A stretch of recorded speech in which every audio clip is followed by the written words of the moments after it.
normal flu, if I get that, I'm going to infect, on average, about 1.3, 1.4 people, OK, if there was such a division. Yeah. And if those 1.3, 1.4 people gave it to the next lot, that's the second time it gets passed on. By the time that's happened 10 times, I've been responsible for about 14 cases of flu. This coronavirus is very, very infectious, so every person passes it to 3. Now, that doesn't sound like much of a difference, but if each of those 3 passes it to 3, and that happens at 10 layers, I have been responsible for infecting 59,000 people.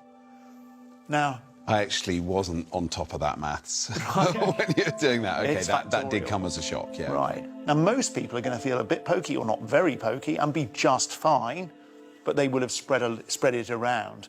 And a few will get sick at about day 10 of their illness. So they will need to come into a hospital. And when they're in a hospital, they will consume resources and time, and people will look after them quite rightly.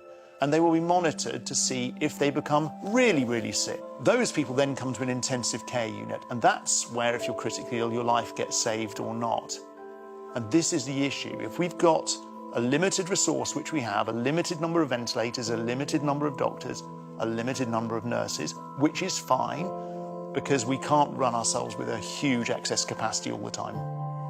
If we overwhelm that, we can't provide that service of caring for these people properly. This isn't the end of the world, is it? No, we've got to remember that this is, I'm not going to play it down. It's going to be ugly, it's going to be horrible for a large number of people, but it will be a small number of people who get properly sick, and a smaller percentage of those, again, that need to come to an intensive care unit, and we can save the lives of a large number of those people too. But please, just remember that the best chance we can give for the people who do fall ill is if we've got enough beds and enough staff and enough kit to be able to be there for you. And if you are irresponsible enough to think that you don't mind if you get the flu, remember, it's not about you. It's about everybody else.